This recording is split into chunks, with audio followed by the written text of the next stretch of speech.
සුබ උදෑසනක් සියලු දෙනාටම ප්‍රේමවන්තයනි අපි ඉන්නේ ඉතා විශේෂිත සතියක අපි සුදෝ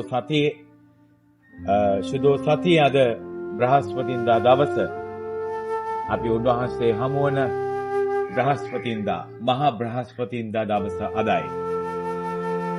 අද දවසේ විශේෂයි. අද උන්වහන්සේ දිව්‍ය සප්‍රසාද වහන්සේ ස්ථාපිත කිරීමත් ඒ වගේම පූජකවරය ස්ථාපිත කිරීමත් අද දවසේ සිදු කරනවා. අද දවසේ ප්‍රේමවන්තයනි දවසේ නියමිත ජල වන්දනාව තුළ අපි ඇතුල් වෙනවා උන්වහන්සේ සිදු කරපු අන්තිම රාත්‍රී භෝජනය සමරන්නට. දැන් මේ අවස්ථාවේ දවසේ විශේෂත්වය ගැන කතා කරද්දී අපිට හමු වෙනවා උන්වහන්සේ පාද දෝවනය කරන අවස්ථාව.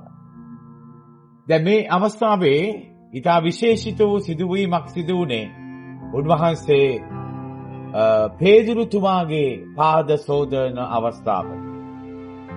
දැන් මේ අවස්ථාවේ පේදුරු අහනවා ස්වාමිනී ඔබ වහන්සේ මගේ පාද සෝදනවද?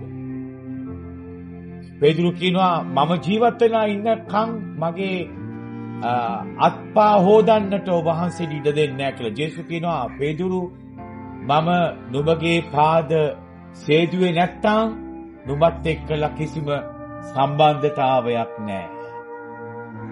දැන් මේක අහගෙන හිටිය සීමොන් පේදුරු කියනවා අනේ ස්වාමිනී එහෙනම් මගේ පාද විතරක් නෙමේ මුළු සර්වාංගයම හොදන්න.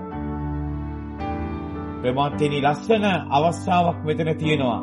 අපේ භාවනාවට එකතු කරගන්නට ඕනේ.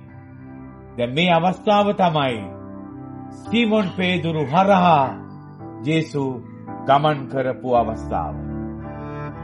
එවැනි අවස්ථාවක අපිට හමු වෙනවා ඔහුගේ ජීවිතේ සම්පූර්ණයෙන්ම වෙනස් වෙන්නට යනවා. ඔහු හිතුවා මම ජේසුට ඉඩ දුන්නේ නැතිනම් මාත් එක්කලා කිසිම සම්බන්ධතාවයක් නැති වෙයි උන්වහන්සේ.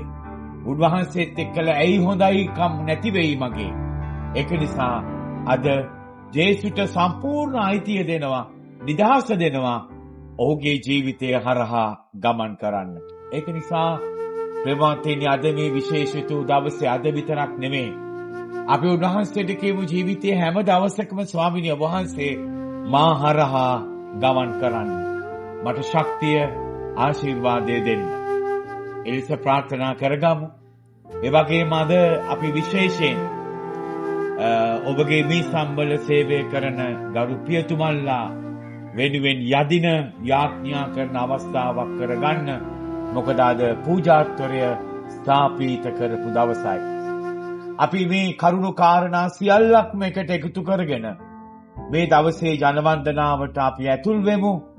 දෙවියන් වහන්සේගේ ආශිර්වාදය සහ ශක්තිය අපි හැමදෙනාටම ප්‍රාර්ථනා කරගෙන.